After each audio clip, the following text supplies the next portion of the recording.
The following is a production of DallasCowboys.com and the Dallas Cowboys Football Club. How about them Cowboys? Yeah, go Cowboys!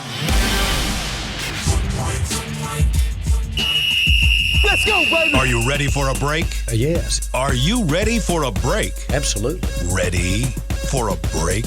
Yeah, and so much for that. It's time for The Break on DallasCowboys.com We were on a break. with Nick Eatman, David Hellman, Ambar Garcia, and Derek Eagleton. It is Wednesday, May 4th, 2022, season 18, episode number 7. Welcome to the latest edition of The Break. We are fresh off the 2022 NFL Draft, so we've got a full show of opinions and thoughts coming out of that draft, and a lot to talk about, a lot of picks for the Cowboys, a lot of different people have different opinions, so we'll get these guys' opinions, get them on the record. Tyler Smith taught us that. Absolutely. It can be on all the way across the spectrum, right? From great pick to not so great pick. All right, so let's actually do that. Let's start first with Tyler Smith. He was the Cowboys' first-round pick, number 24 overall. Obviously, there are some people out there that think it was a reach. Others think it was a great pick. Let's go around the table. What were your thoughts on the first pick? Nick, we'll start with you today. I thought it filled their need, and it was their best player on their board to fill a need. So I think when that happened, I mean, maybe they would have taken other guards, but this guy can come in, he can play guard, and I think if he just plays guard and starts, I think this is what I wrote yesterday. I think he would be a solid pick if he comes in and plays just like Connor Williams. If he's better than that and is a really good guard, I think it's going to be a good pick. If he eventually goes to tackle, I think it's a great pick. Amber? Well, my initial thought was like, who is this guy? I'm having to look up pictures, look up for highlights, and put all this content out. And when you're having a hard time finding anything content-wise, you're like, okay, well, then he's not that great. That's what your initial assumption is. So after looking more, reading more about him, looking at footage and all that, one of the things that I think most people like at this point is his size, how big he is, how heavy he is. He has the size that they kind of need in the O-line. One of my biggest concerns, and it's been brought up to everybody's attention, the penalties, the holding penalties. And my thing is what do you do when you bring in a player like that you say, okay, well, you can teach that, you can improve that. But when you look at the track record so far, that you've had players like Connor Williams, a veteran guy, you've had Lyle Collins, you've had even Tyron Smith having holding calls. So when that's already a problem on its own here, it makes me wonder how he's actually going to be able to improve in that aspect and be able to contribute as much as he can on the field without creating additional problems that the Cowboys already have to deal with. I think what I've settled on is I believe two things at the same time, which kind of what you just said. I mean, I knew who Tyler Smith was. I knew that he was an O-line prospect that might go in the back half of the first round, but I didn't know a ton about him. To be perfectly blunt, he was not a name that we got too in depth with on the draft show. I think the Cowboys did a better job than usual of kind of hiding him from us. He didn't come to the facility. He wasn't a Dallas Day guy, even though he could have been, which is interesting. Probably on purpose, if I had to guess. So once I really started to dive into who he was, I was like, I can see the appeal here. Talking about a guy that just turned 21, he's absolutely enormous. He's certainly athletic. He's like a raw piece of clay. You can mold him into whoever you want. And like Nick said, if you can turn him into a franchise left tackle, then this will be incredible value. But in the immediate, all of that stuff is true, that I think that there's going to be some work here. I would imagine, I think this guy's going to have a steeper learning curve than some of the other guys we've seen come in, like a Zach Martin, or even sounds silly to say about a guy that was so young, even a Micah Parsons and a CD Lamb. I think Tyler Smith is good enough to start as a rookie, but I think it's optimistic to think that he's going to come in and dominate from the get, which he could, and I'll eat that crow later, but that's just how I feel right now. And so I just have this nagging feeling this looks like it could be a great pick in the big picture, but if I'm trying to be better in 2022, we'll see. And so both of those things are kind of true at the same time, and that's why my overall impression of this draft class is I'm like, I like what you're doing, but I don't think the team is better for this season after this draft, at least not significantly. You know, the one thing I will say about that, when you talk about better for this season, if I'm making the evaluation on what we think Tyler Smith can be this year, and you look at the guy that he would have replaced if he's at guard, if he's at left guard, and Connor Williams, the way I look at that is my biggest problem with Connor Williams, outside of the penalties, which are kind of the same thing if you want to just say you kind of compare him person to person. The other part to it is really just about his ability to move people in the run game. I always thought the problem for Connor Williams is he just wasn't strong enough in the middle of that offensive line to be able to get much push. The one thing we know about this guy is he's big, he's strong, and he's mean. That's what we've been told. He plays mean. And for me, I look at that, and I think that gives you an immediate improvement in the run game if he is what they say he is as of right now. And, yeah, there are a lot of things that are going to have to improve, and I think that's really about getting him to tackle. But I think at guard, if you're asking him to see this guy, move this guy, I kind of have some optimism that he may be able to do that. I said that at the end of our last draft show yesterday is if I'm looking for an optimistic viewpoint on this guy right now, yeah, I think the one thing we know he does great, according to all the evaluators, is run block. 99th percentile according to PFF. Like, he can get in there and maul. And what makes the Cowboys offense as effective as possible? It's generating success in the run game. And that's awesome. And I hope that works out. I think it has the potential to. But you also think a guy playing a new position, he was a college tackle, he's not a guard, and pass pro is a big part of this. We've also seen Dak having a guy right on top of him in the pocket is a recipe for disaster. And again, you talk about steep learning curve. Think about some of the guys this guy is going to have to go up against. I mean, we know the problems that the D tackles in Washington present. We know what Philly just did drafting Jordan Davis. Jeffrey Simmons in Tennessee is on the schedule this year. Vita Vea is back on the schedule. Aaron Donald's on the schedule. Like, that's what, when I say steep learning curve, I just mean, yes, I think this guy can help in the run game, but it's a lot to ask for this guy to hit the ground running. And so I think that's more of a realistic viewpoint.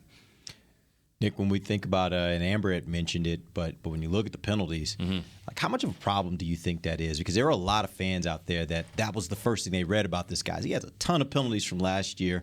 Connor Williams, one of the reasons fans wanted him out was because he had a ton of penalties. What are your thoughts on the penalties? Well, I mean, I think that, it's certainly something that's an issue. Because your first question is who in the American Athletic Conference is such a badass that you can't block, that you're having to hold, that you would think you would be able to just stop them. I think that if you want to take the flip side, that they play a lot of snaps. They play a lot more snaps. They play at a faster pace too. Explain that a little bit more, because we talked about that a little bit. Yeah, the offense that Tulsa uses is this, that high pace where Chris Beam looked it up the other day. I mean, 909 snaps when some of the other guards are in the 730, 740 range. So not only is it a lot of snaps, but you're playing a lot of snaps at the same amount of game. At a fast pace. pace. Fast pace. He's like, quick. And that's going to lead to some of that. I talked to his college coach, Philip Montgomery. He says, yeah, he had some problems with his hands outside a little bit. If he keeps his hands inside and really locks in, he'll be fine. He also mentioned, and he said, he admits he's biased. He said his strength of absolutely throwing guys to the ground is what led to almost half of the penalties. He said there's times when that is absolutely not a penalty. It was just he just crushes this guy to the point where they're like, well, that looks like a wrestling move. That's got to be a flag. Whether or not that's just coach speak, I don't know. But, he said that strength kind of leads to some of that. People on the personnel side of the building said the same thing. It was like, go actually watch the tape, and you will see that some of these are like flags of domination. Like, it's not a guy reaching for somebody that got past him as much as it's like, well, you body slammed him. Which, I mean, it's still a penalty. I get it. But I think the Cowboys think that they can coach that out of him, or at least maybe he can get away with it a little bit better in the NFL. I mean, Tyron Smith has had that problem over the years as well. Jason Garrett used to get so mad and be like, you tell me where that's a penalty. Tyron Smith is just grown manning this guy. Yeah. And, I mean, it is what it is. I guess it's still a flag, so it's not like you can just write it off as something you don't have to work on, but It's not. They're not concerned that he doesn't have the athleticism, like he's lunging and grabbing. It's more like if he takes he's Deron, killing people. If he takes Deron Payne and throws him to the ground and gets called for a penalty, that to me will be the equivalent of one of those goaltending calls when they lay it in and you just swat it to the 6th row.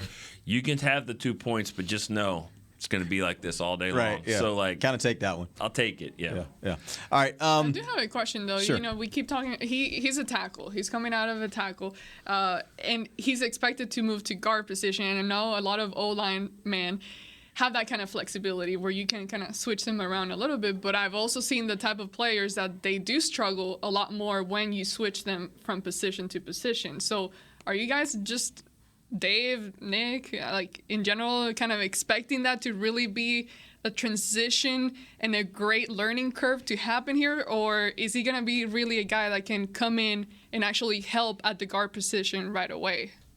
I mean, it's a bad pick if he doesn't start at guard, honestly. Let's just be blunt about it. It's a bad pick if he's not ready to do that. If he loses the job to a guy that got benched last year, that's not what you want. But, you talk about the youth and the athleticism and the size. I definitely think he has that potential. I do think it's a good question because it's like this kid's 21 and we feel like this is going to be a learning curve anyway, and now you're going to cross-train him at both positions. It feels like a lot to ask. Micah did it. That's rough. I know. That's rough to compare him That to is not a statement I ever expect to come from you. That's a really optimistic statement when you say, well, Micah did it. Well, yeah, he was the best defensive player in the league last year, maybe. But, I mean, they're probably going to need him. Let's be honest. It's 6 years running that Tyron has been unavailable for some reason or another. And they've got Josh Ball, and they drafted a tackle. I'm sure we'll get to it. But, again, that's optimistic, too, is guys that have never played in the regular season. Yeah. So it's to some degree in the NFL is kind of about getting thrown in the pool at some point. So, I mean, it's maybe not not ideal, so but this happens a lot though, and where you play tackle in college, but he probably could have played guard in college. It's just that he's good enough to play left tackle in that conference and really in other conferences if we were going to get down to it. It sounds what do you mean by that? You want to talk about that? Well, yeah, I mean, fans would have a much better feeling about this guy if they knew the colleges and the coaches that were calling to get him to transfer. Let's be clear.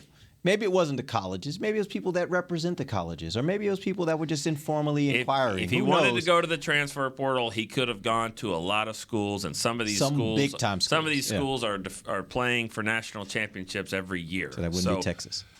Yeah, not that. Well, maybe this year, though. So I'm just saying. I guess tampering. One thing I've learned. Tampering in college football, is that a thing? Do we have to worry about that? I mean, no. For them, I mean, now that you got NIL, yes, I think it is a part of college football. Yeah, I actually asked what the rules are, and the rules are you cannot contact other players when they are not in the portal, but that still happens. I'll just say, I mean, I'll pull a Nick, and so I mean, the tide could have turned on that guy. It could have been a whole different story. There you go. But the other thing to think about here. Froggy over here, so be careful. The other thing to think about here is that, and this is my understanding. You guys tell me if you think I'm wrong on this. But to me, it's an easier transition going from tackle to guard. If they were saying this year you had this guy that played guard in college, and now we're going to move him to tackle in the NFL and expect him to play this year, I would be a lot more like, I don't trust that. I think going from tackle to guard, though, it's a little easier, especially if you got the strengths that he has, which is the power. Like, if you got the power, and I actually think it might help with some of the penalties, too. When you're in tackle, you're kind of out on an island. So sometimes holding can be about you kind of get beat, you kind of have to recover, you grab a guy.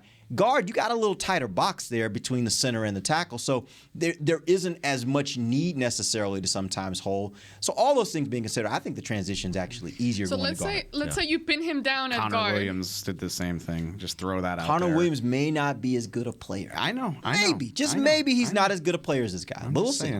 Go ahead. He started. He did. He held it because up they had to. Wow. They had to put him in there. But I was just going to ask, looking at what they currently have right now, if you got Tyler Smith pinned down at guard, and for some reason something happens again, and Tyron Smith has to come out of the game, who's your guy right now? It comes down. Wonderful question. Sorry, go ahead. It comes down to who's better at your backup option. Is Connor McGovern your better guard? then and then Tyler Smith can slide out, or is Matt Walesko or Josh Ball a better option at tackle? And are they better than Tyler Smith at tackle as well? Which I would hope not, but they might be. There isn't an answer to that question right now. There just isn't, because we don't know how good Tyler is. Josh Ball played 2 weeks of training camp football before he got hurt and redshirted, and Walesko is a rookie too. Yep. I would one of those three, because Jerry Jones made it perfectly clear that he doesn't think they need a veteran tackle, which I thought was interesting because of Walesko. Yeah, actually, I was going to talk about that a little later, but let's talk about that real quick, because I do think these conversations go together. Walesko was drafted in the 5th round, 155th overall, and I think the question really is, when you start looking at these offensive linemen, they threw out those names, but they got a lot of young guys, and particularly when you start talking about Ball and Farniok and now Walesko and even Tyler Smith, none of them have really taken snaps, and so they're relying on them. Do you think that they will go into this season expecting that one of those guys will be their swing tackle, knowing that Tyron Smith may not play all the games if history holds true? Let's get to Oxnard. I mean, let's get to that drill where they, it's just that one-on-one drill. Let's see how bad that they are there. Let's see either Chauncey Golston is going to be the next LT, or these guys are awesome, or they can't block. You know what I mean? Let's figure that out, because that's when they'll go into it into the season, heading into the season, go, we need to trade for a veteran, or we need to add a veteran. But I think for now they're gonna be optimistic. What's that Mike Tyson adage? Everybody's got a plan until they get punched in the face, punched in the mouth. I mean, that's their plan right now, is for these young guys. And from what we hear, like, Farniok's working a lot at center. Like, they want competition at the center spot. They brought in 2 undrafted centers. So, like, they're sitting here right now thinking they've got a bunch of young guys that are going to push for spots. Hopefully that's true, but maybe they can play. Maybe Labor Day weekend we'll be like, oh my God, they gotta come on, send a 6th round pick to somebody. I mean, let's say that there's 20 practices at training camp. Yeah. I mean, how many do we think Tyron Smith will be playing or practicing?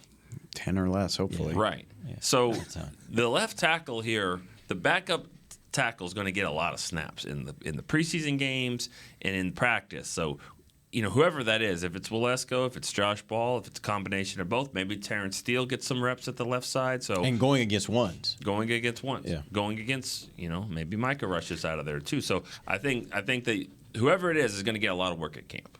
I bet that's a wonderful point. And maybe Tyler Smith is such a stud that he can just kick out to tackle and move seamlessly.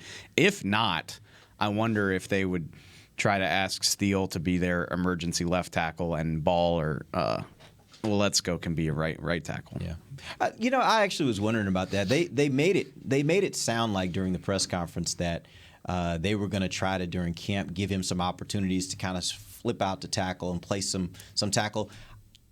I don't actually think that's the greatest idea. If you want him to be your starting guard this year, my thought is, as a rookie, let him focus on guard. Let those other guys look at those other guys as swing tackles, and give him the opportunity to be the best guard he could possibly be. Do you guys agree with that? Yes. It's easy to say until DeMarcus Lawrence breaks his foot and Randy Gregory gets sick, and all of a sudden you're like, on all the wood. I'm making a comparison to last year. Yeah. I mean, Micah didn't play edge in training camp. True. Yeah. So no. We keep comparing this guy to Micah, though. I don't like that. I'm Dave sorry. keeps comparing. I'm not comparing him. I'm saying the asks of a guy like this are similar, though. I mean, they liked him enough to draft him. There were other guys on their board. There were defenders on their board they could have taken, and they said this is the one. So that comes with a certain degree of expectation. But there's also a difference in a guy that's drafted, what was it, 13, and a guy that's drafted 12. At 12 and a guy that's drafted at 24. Sorry about it. I mean, Micah had a first-round grade. Tyler did not. So I think there's a difference between those and what you can expect from them coming out. They're not giving this guy a position, by the way. This is all projection on our part. So that's how I'm going to operate. I want to see what he can do. Whatever. All right, let's take our first break. When we come back, we're going to keep going through this list, get to the second-round pick, Sam Williams. Lots to talk about there. We'll do that when we come right back. This is DallasCowboys.com radio. At AT&T, everyone, new and existing customers, get our best deals on every smartphone. Why? Because you deserve it. For turning your living room into your office and your gym. For teaching Grandma how to video call and teaching her again. It's the button on your left, Nana. Okay, your other left. It's not complicated. Everyone deserves something new.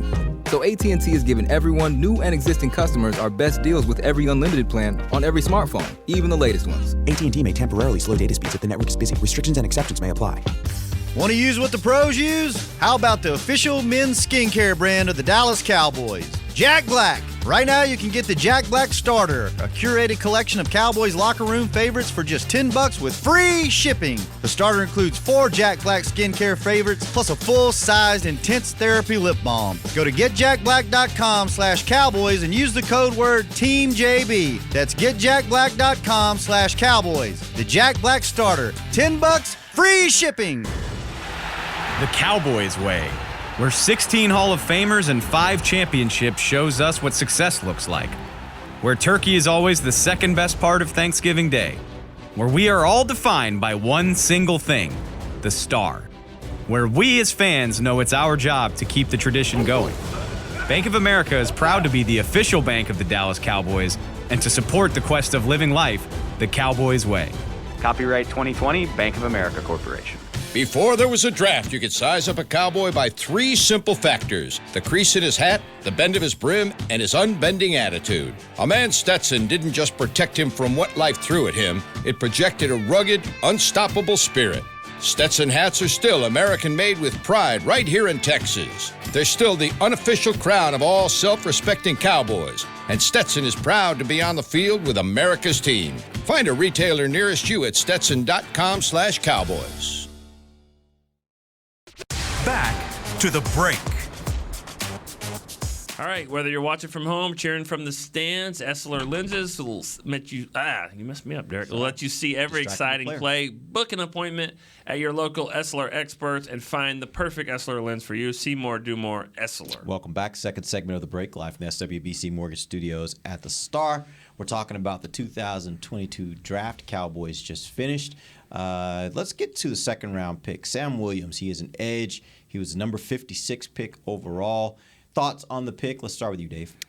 I keep saying it, and I'm sorry if I'm a broken record if you listen to the draft show, but it just reminds me of the DeMarcus Lawrence pick, to be honest with you. And I know they didn't trade up to get him, but I think that they identified him as one of a very small number of edges that can do that, can bend the way they want, plays with the explosiveness they want. Set the Ole Miss sack record. The cool thing about Sam Williams is you can go find. And I heard he wants to be called D. I feel like I've heard that on the internet. I need to do some homework on that. Is there a D? His middle name is De'Eric, I believe. Derek? De'Eric, I think. I need to. I don't know. More creative way. Creative way. Let's go. He'll be here next week, and I'm sure he'll talk about it. But maybe he wants to be called D. Anyway, D. Williams. That's I believe basketball.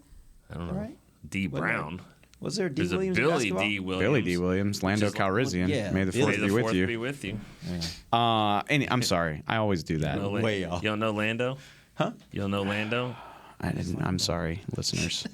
They're fine.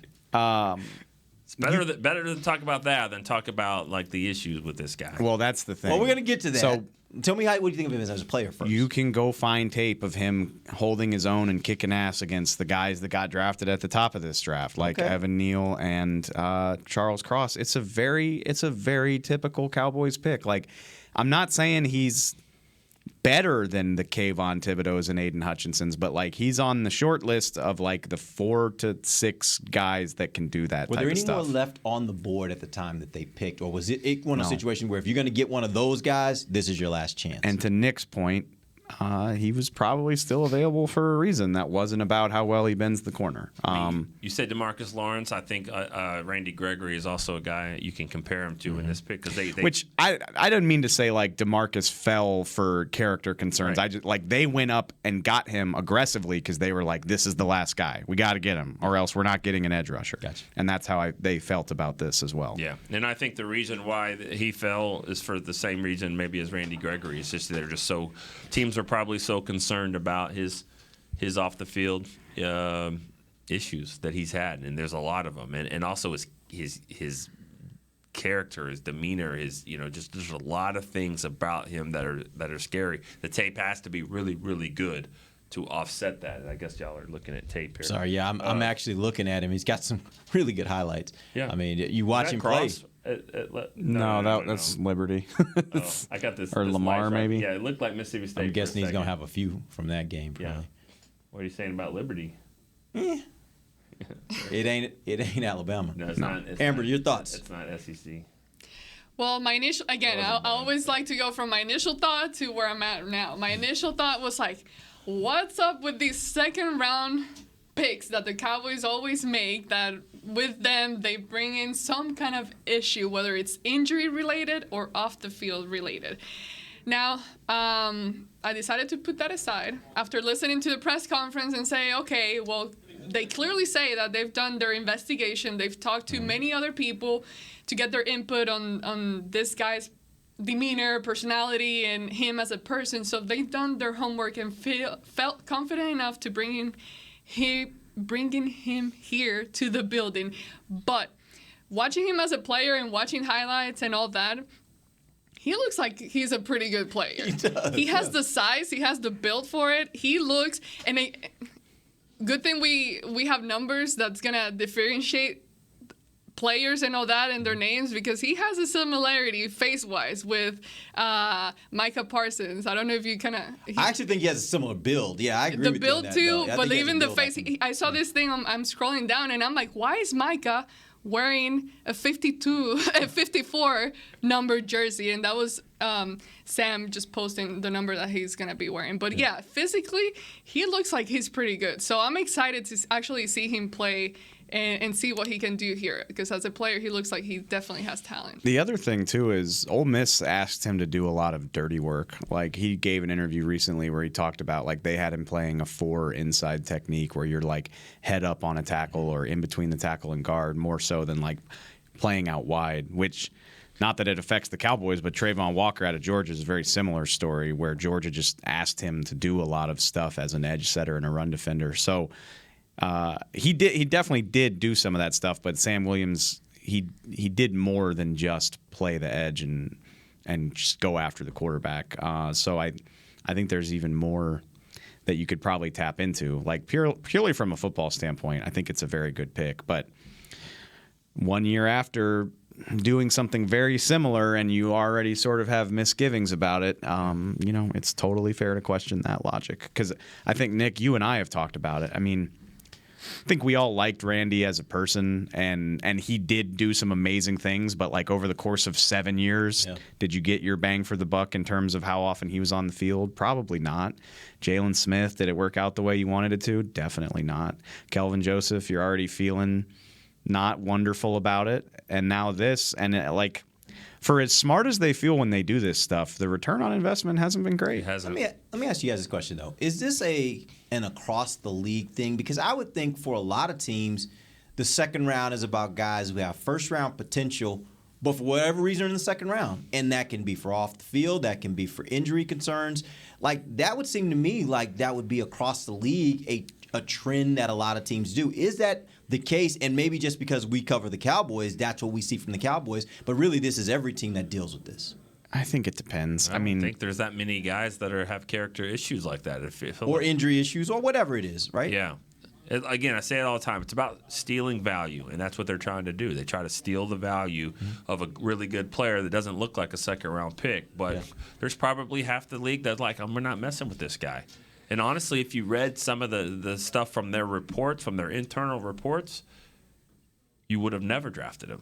So, like, the Cowboys, they're fully aware of everything. They're just like, we feel like he can be a better player than that. What would you say when you look at it, all those players that have come in with some kind of issues and that the Cowboys decided to take a risk and bet on them? What would you say would be like the percentage success rate of situations like this? I just think I laid out all the ones that have happened since I've been here, right? I mean, since you've been here, yeah. Well, I mean, are we being a little bit like, if you go back and look at the last several second round picks, not all of them fit in that category. Most of them don't fit in that category of either injured or off the field concerns. You had Kelvin Joseph, Trayvon Diggs, Tristan Hill. Wait. Kelvin Joseph does, right? Yes. Yeah. Okay. You're just naming the second. I'm naming all the second round picks, Okay. and I'm like, not all of them fall in that category. Okay. You know, Tristan Hill, Connor Williams. Like, these are not guys that you say fell for a reason other than just they were second round picks. I want to be clear. Tristan came with no like legal concerns, True. but there were definitely questions about his maturity and his coachability. Which Rod Marinelli made a big deal about, like, I'll get it out of him. Yeah. But is that a lot of second round picks to where there are reasons why they're in the second round, and it may not be because of play. It may be because there's another thing that's in their character that's just not quite You're right. Every second round pick, there is a reason why they're not a first round pick, and you can say that pretty much about every round, 2 or 3 rounds. Right. And then everybody you just named. I mean, Trayvon Diggs. I mean, he's not going to be able to cover that well because all of his guys around him are making the plays at Alabama. He's not the one really making the plays. Okay, which is wrong. I mean, same Connor Williams. He's going to have to make this transition to guard, and can he do it? So there's a reason why every second-round pick, and some of it's off the field, some of it's not. Right. That's my point. So you're always trying to steal value. Yeah. You're just thinking, I can handle it. But I mean, the Cowboys. So again, in the time I've been here, Jalen is probably the biggest one because absolutely. people just didn't know if he was going to play again. Kelvin. No legal issues, but sort of what we talked about. Just like, this is a guy that you never know when you're going to get you might get a phone call about this guy. Risk. Kelvin? Yeah. Or Sam is, or Kelvin? That one, Kelvin. Oh, yeah. And then in between that, who am I blanking on? I mean, Randy. Yeah, Randy. I would put 2 behind Jalen. And then, or would you put Sam? I don't know, but those are the 4. Those are the 4. Yeah, in the last how many years? When was Gregory was 8 years, 7 years ago? Yeah. I mean, before that, I just know, was it 2011? I mean, it was like Bruce Carter. You know, was a guy that had torn ACL, and they decided. Was Sean Lee coming hurt? Yes. Yeah, Sean Lee. Sean counts as a hit. Yeah. Although Sean was not. Like the way they're structured and the way they do it, like Sean's not a Will guy. If you want to break it up into eras or whatever, like Will didn't run that draft. Yeah. I mean, no, they've hit. Sean's definitely a hit in my book. Yeah. No, in anybody's book, he's a hit.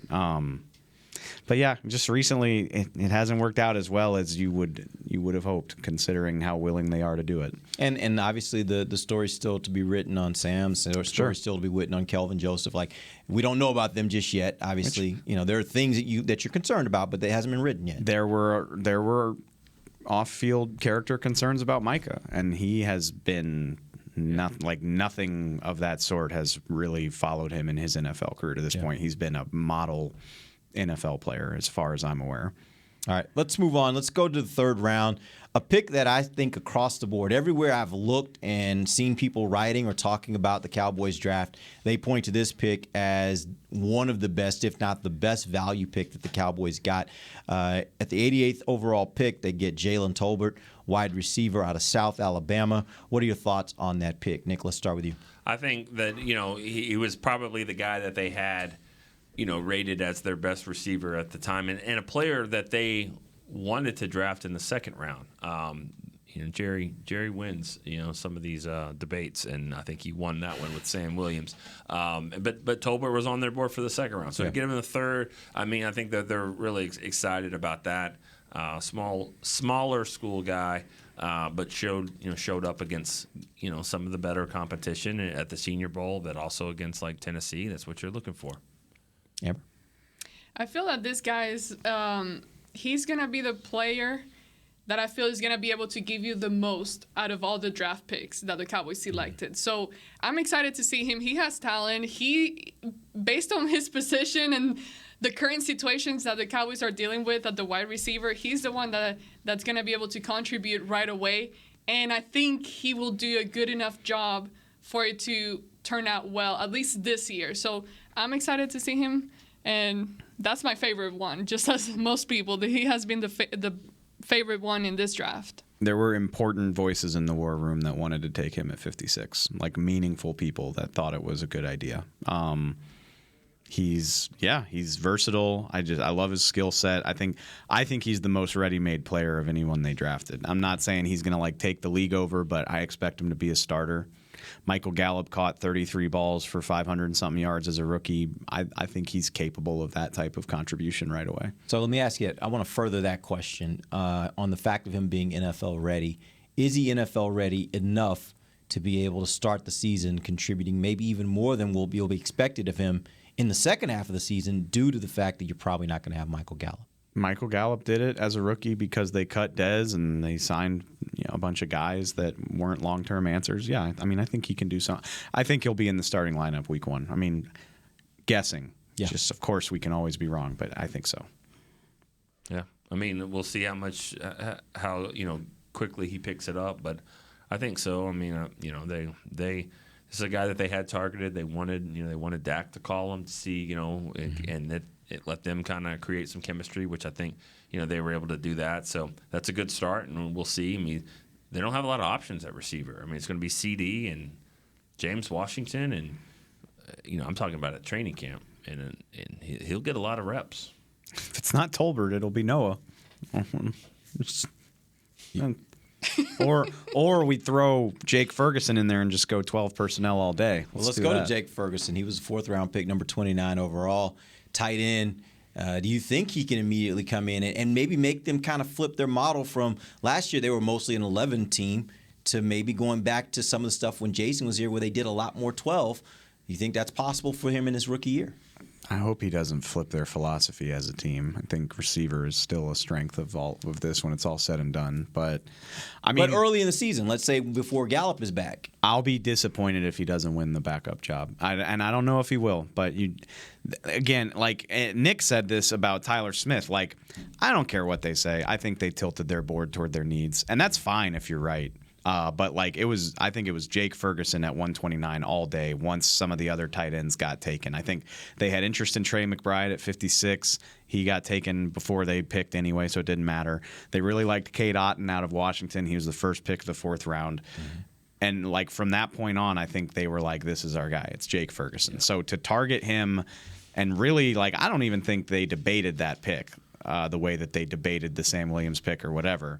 And so, yeah, that puts a certain degree of expectation that he can play meaningful snaps as a rookie. Was that also maybe because, as you said in the 2nd round with Sam Williams, was it at a point in the draft where all those tight ends that they liked were starting to come off the board and they were down to, hey, we got to get this guy here because we've already missed on 2 others that we really liked, and that's why there wasn't a debate maybe. Yeah, I think there was some talk about trading back into the 3rd round to getting a guy, Otton or Rucker, and then Rucker went off the board, and then Otton went early in the 4th on the next day. So, at that point you have to get you get what you want. But they the thing about it is what they need. That backup tight end has to be a blocker. Mm-hmm. I mean, and he has to be a guy you could play on the line.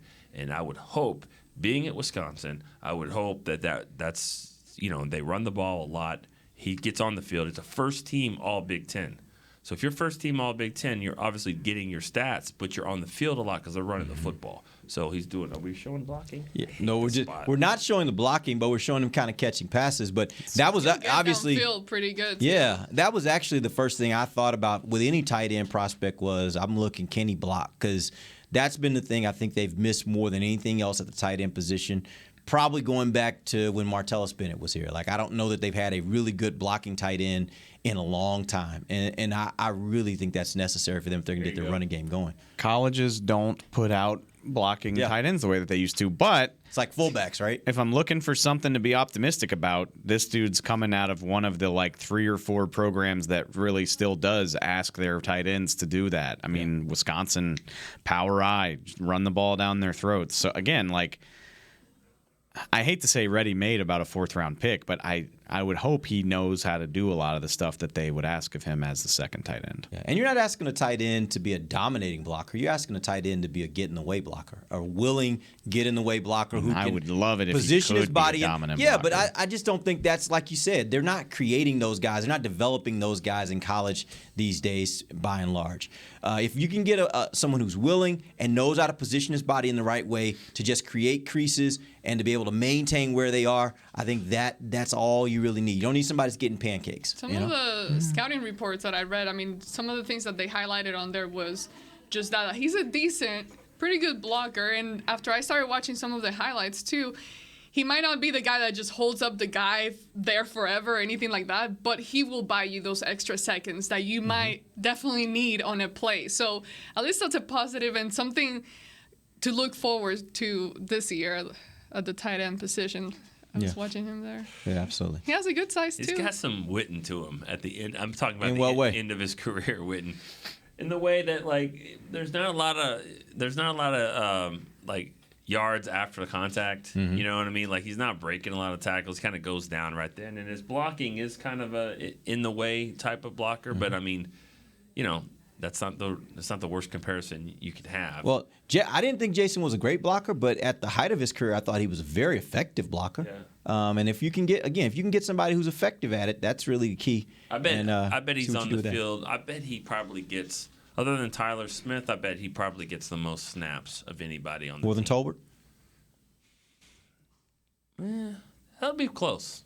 That'll be close. And if Tolbert helps you on special teams like a punt returner, then maybe Tolbert. All right. And then Devin Harper, I think, is also going to get a lot of snaps. All right, we're going to take our final break. We're going to come back. We're going to talk about those last few picks, Bland, Clark, Ridgeway, and Harper, and then just kind of get some overall thoughts on the draft from these guys. We'll do that when we come right back. This is DallasCowboys.com radio. Hi, I'm Clint Tillison with... And I'm Jay Novacek, and we're both with... United Ag and Turf, the official tractor provider of the Dallas Cowboys. So, if you need a tractor to bale some hay, a mower to cut some grass, or a gator to get some chores done... Get a John Deere at United Ag and Turf. And then, let's get to work. Hey, Jay, that's my line. Well, not today. Get to work with a John Deere tractor package that's just right for you and your budget. Visit UnitedAgAndTurf.com. The Cowboys way, where 16 Hall of Famers and 5 championships shows us what success looks like. Where turkey is always the second best part of Thanksgiving Day. Where we are all defined by one single thing, the star. Where we as fans know it's our job to keep the tradition going. Bank of America is proud to be the official bank of the Dallas Cowboys and to support the quest of living life the Cowboys way. Copyright 2020, Bank of America Corporation. At AT&T, everyone, new and existing customers, get our best deals on every smartphone. Why? Because you deserve it. We're turning your living room into your office and your gym. We're teaching Grandma how to video call and teaching her again. It's the button on your left, Nana. Okay, your other left. It's not complicated. Everyone deserves something new. So AT&T is giving everyone, new and existing customers, our best deals with every unlimited plan on every smartphone, even the latest ones. AT&T may temporarily slow data speeds if the network is busy. Restrictions and exceptions may apply. New Dr. Pepper Zero Sugar. You deserve it. I do deserve that. You deserve decadent flavor without sugar. And a day at the beach without sand getting everywhere. And a relaxing bath that your children don't interrupt. I deserve all that? It's really just a visual metaphor for Dr. Pepper Zero Sugar. Everything you want, nothing you don't. A visual metaphor on the radio. I do deserve that. Dr. Pepper Zero Sugar. The zero you deserve is finally here. Back to the break.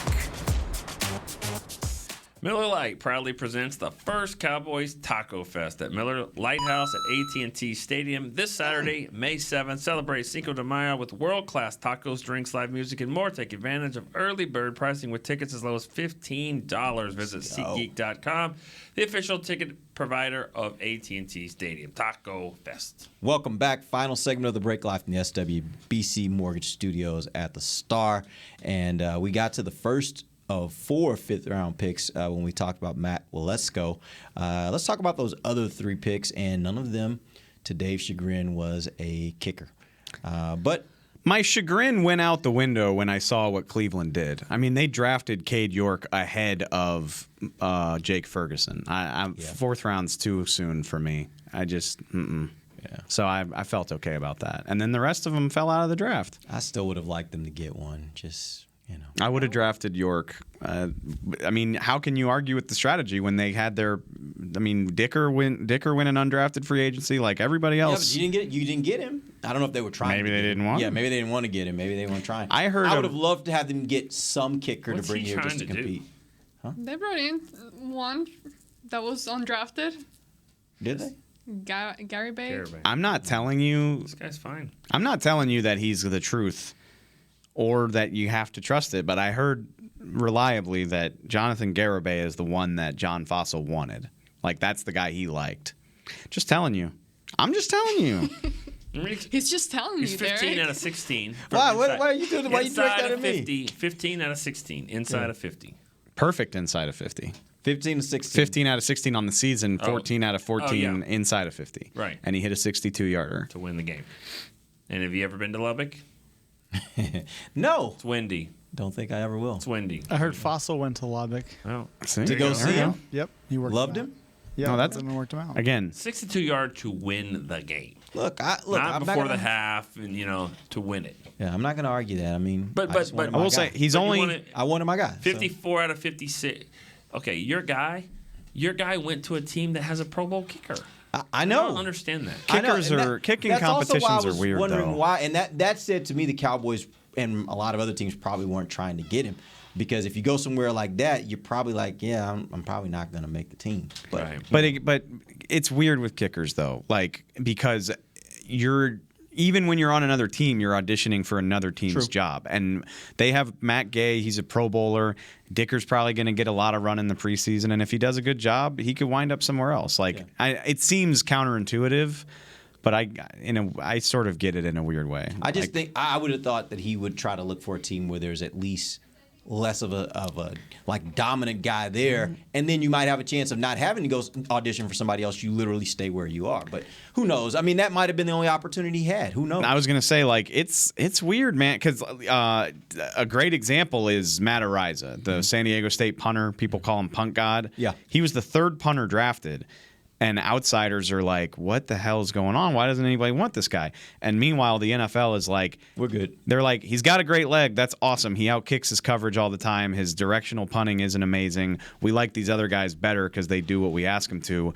I don't give a damn if you punt it 90 yards, if you give the punt returner 15 yards of free space to return the ball. Yeah, he's Wild Thing. And so, maybe it could be a similar situation with a guy like Dicker where the John Fossils of the world are like, I don't like his mechanics. I like this other guy better. Not saying they're right. Yep. Not saying they're right. All right, let's talk about these 3 fifth-round picks. You got Deron Bland, a cornerback. You've got Damone Clark, a linebacker that a lot of people really love the pick. And you got John Ridgway, who, Dave, I just – the way y'all were going on the draft show – like, I was like, y'all are in love with this dude because his interview was really good. If you hadn't heard it, you probably ought to go back and listen to it. But it was a really good interview. Talk to me about those 5th-round picks. I didn't, I'm on the draft show, but I'm very open about the fact, like, I don't watch 500 players. I didn't know anything about John Ridgway other than that he went to Arkansas and was a big guy. And he got on the phone with us. He blew my socks off, man. He's like, you think I played with an edge in college? Wait till I'm in the league. And then I was like, how do you, tell us a little bit about your game. He's like, I'm just trying to get out there and break some necks and hit some people. I was like, okay, well, if you play like you talk, this is awesome. Like, not only like. Time out, because 2 picks ago, we just drafted a guy that got neck injuries, and y'all both were at the Senior Bowl. So what was going on there at the Senior Bowl? Yeah, this guy. Nick, you obviously watched Arkansas, a lot of Arkansas football. Yeah. What did you think of Ridgway? 4 or 5 plays that I remember. I mean, something's got to give here. Either he's not that good of a player, or Arkansas's defensive line coaches need to be playing this guy a little bit more. He didn't stand out to much to me, and you said, I watched every game. There's a few plays here and there. But by the way, they were drafted for traits when they get to this point. It's not so much about necessarily production as much as it is about traits. This isn't this dominant player in college that. We're watching some tape. So, I do remember of course the Texas he's playing game against Texas. Yeah, I do remember. I remember that this was his first game that he played. They won. Oh, they won. Yeah, they won. Yeah, but I mean, he plays definitely with an attitude. He has some attitude for same sure. Same play, but that's okay. I remember this was because the first game of the season he had like appendicitis, so he didn't play. So everybody, was like, "There's Ridgway, there's Ridgway." This is his first game he'd played. He was a transfer from Western Illinois? One of the Illinois. Southern Illinois, maybe? Illinois, yeah.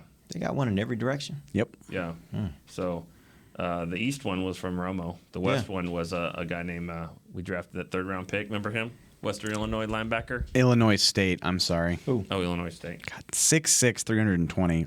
We didn't talk about that at the jump, but pretty much everybody they drafted is a big boy. Yeah. And in a lot of cases with a nasty attitude. Yeah. Which I think was done on design. Yeah, absolutely. And we talked about that weeks leading up to the draft that there was a lot of thoughts around this building that they needed to get tougher.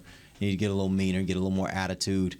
And so it wasn't a shock when you started reading about all the guys they were drafting, and in their bios it said things like considered to be a mean player. Like, I think that was by design. I think Cowboys were looking for a little meanness, a little toughness.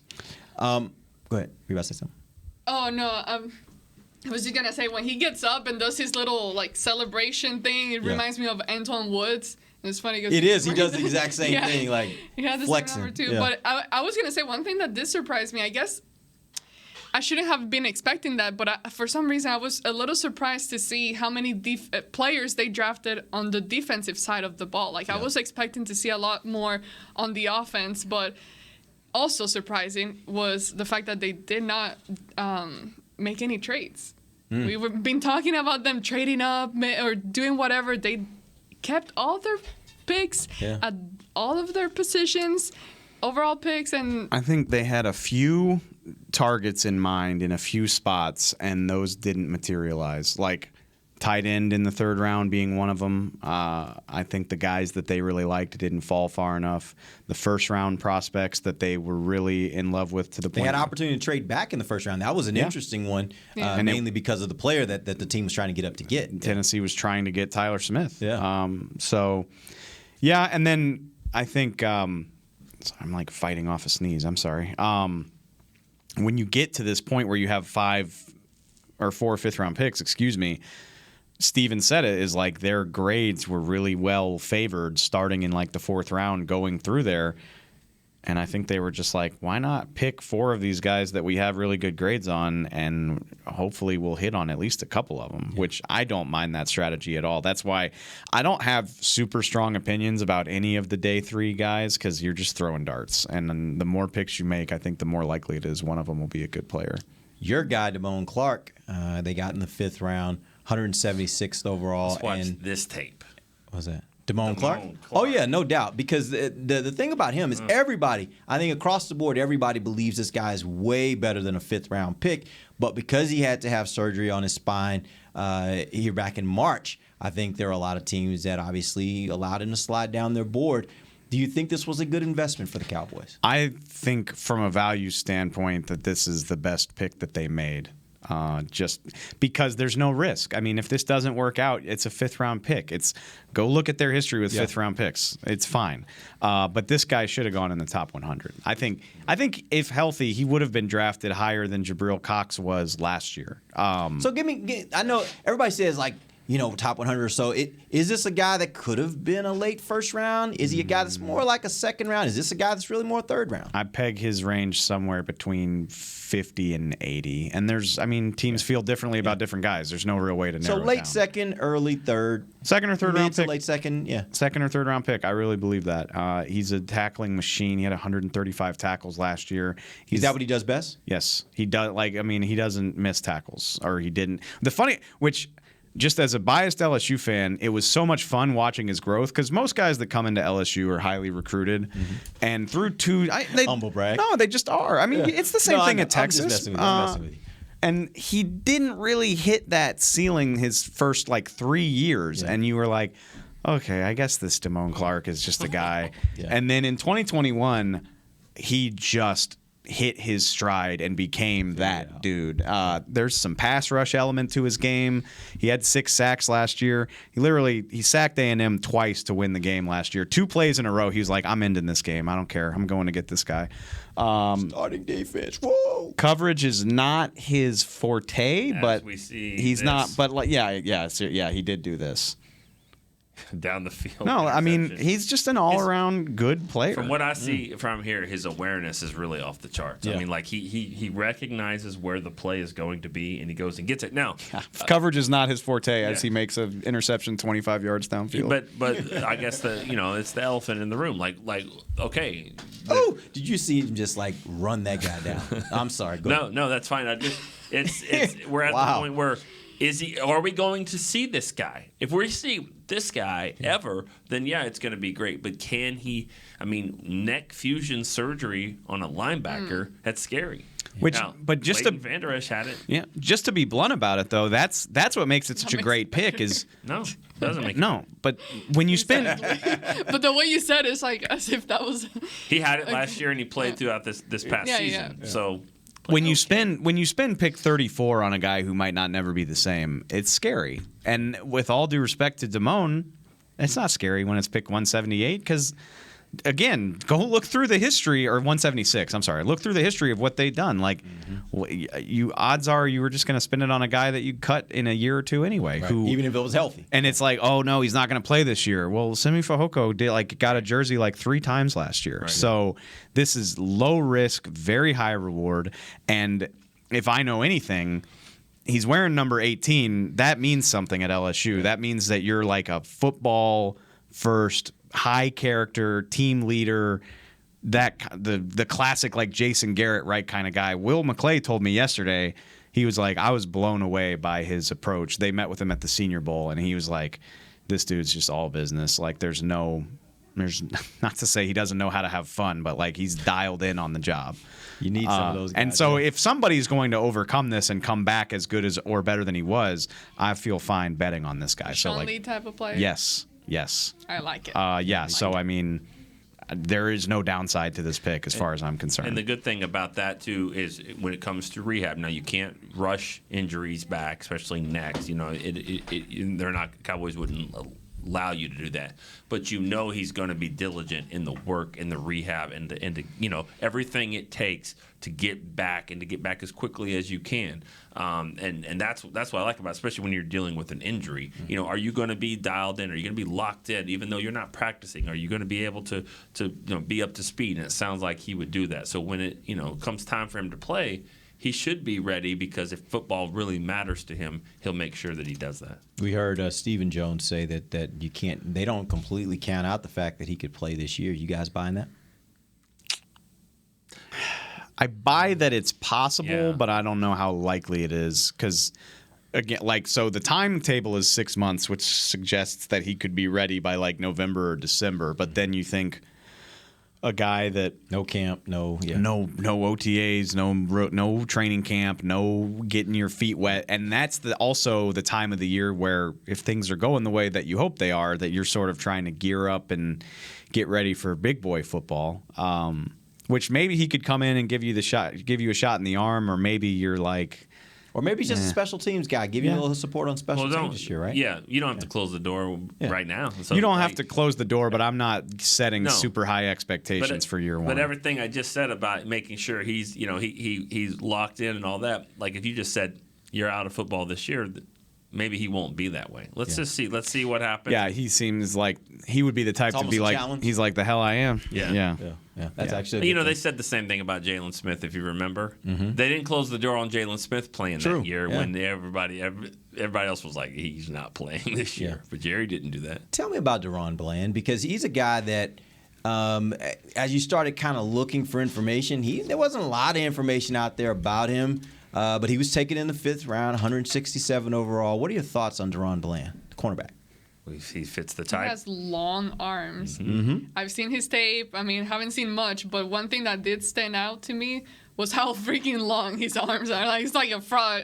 Like, you know those sticky hands that little kids play with? It's like they just extend and are able to. He just has a really great reach. So that's about the only thing I really noticed, because I couldn't find much about him. But yeah, you think that white tape makes it look longer?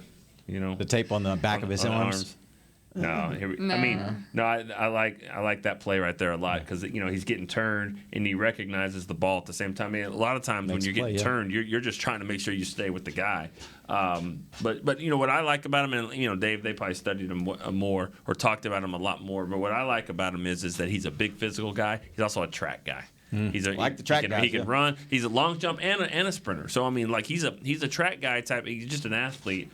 But no, I mean you have to like the skills that you see there. They had their eye on him for a while. He was a 30 visit guy. I think.